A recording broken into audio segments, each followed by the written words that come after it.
বাবার অসুস্থতা, সংসারের অভাব অনটন, দাদার বয়সজনিত ভার সবকিছু ছাপিয়ে এবারের এসএসসি পরীক্ষায় বিজ্ঞান বিভাগ থেকে জিপিএ 5 পেয়ে উত্তীর্ণ হয়েছে শাহমনি আক্তার জিম। জিমের বাড়ি ফুলবাড়ী উপজেলার সদর ইউনিয়নের চীনাবাড়ি গ্রামে। সে ফুলবাড়ীর জসিমিয়া মডেল সরকারি উচ্চ বিদ্যালয়ের শিক্ষার্থী। পরিবারের একমাত্র উপার্জনক্ষম বাবা জহুরুল হক পেশায় একজন পান দোকানদার। তবে 1.5 বছর ধরে শারীরিক অসুস্থতায় ভুগছেন তিনি। মেরুদণ্ডের জটিল রোগে আক্রান্ত জহুরুল হককে প্রতিদিন 200 টাকার ওষুধ খেতে হয়, যা জোগাড় করতেই হিমশিম অবস্থা তার। এদিকে ছোট পানের দোকানটিও বন্ধ দীর্ঘদিন থেকে। সব মিলিয়ে বৃদ্ধ বাবা মা, স্ত্রী, এক ছেলে ও এক মেয়ে সহ 6 সদস্যের সংসারে চলছে চরম দুরবস্থা। তাই তো মেয়ের লেখাপড়া চালিয়ে যেতে সহযোগিতার প্রার্থনা করেছেন জিমের বাবা মা সহ পরিবারের সদস্যরা। আমার মেয়ে স্বপ্ন ডাক্তার হওয়া, তো আমাদের সেই সাধ্য নাই। আমাদের 3% জায়গার মধ্যে বাড়ি চালা। ওর আব্বু অসুস্থ, প্রতিদিন 200 করে টাকা লাগে ওষুধ খাইতে। তো আমাদের মেয়ের ইচ্ছা কিভাবে আমরা পূরণ করব? কেউ যদি সহায়তায় করে থাকে, আমার মেয়ের ডাক্তারি পড়া সম্ভব হবে। আমি জিমের আব্বা। আমি দীর্ঘদিন থেকে অসুস্থ।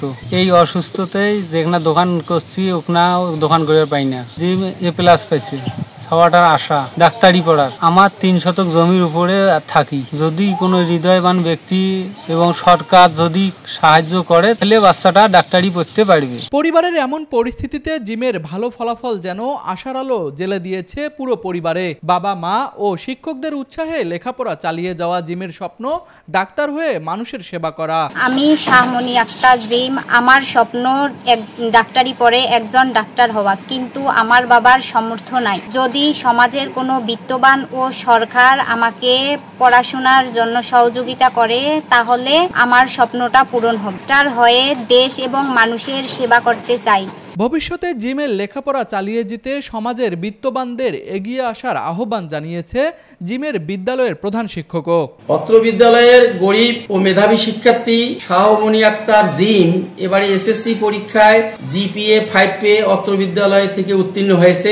তার পরিবার অসচ্ছল এবং গরিব। শিক্ষার্থীর স্বপ্ন সে একজন ডাক্তার হবে, কিন্তু তার স্বপ্ন পূরণে প্রধান বাধা হচ্ছে তার অর্থনৈতিক সংকট। সমাজের বিত্তবানরা যদি তার পাশে দাঁড়ায়, সেক্ষেত্রে তার স্বপ্ন বাস্তবায়িত হবে। আমরা বিদ্যালয় থেকে যতটুকু পারি আমরা সহযোগিতা করব ইনশাআল্লাহ। মেধাবী শিক্ষার্থী জিম লেখাপড়া চালিয়ে গিয়ে নিজের স্বপ্ন পূরণ করুক, এমনটাই আশা সকলের। কুড়িগ্রাম প্রতিনিধি জাহাঙ্গীর আলমের পাঠানো তথ্যচিত্রে তুষার আচার্য, ডেস্ক রিপোর্ট, RCTV।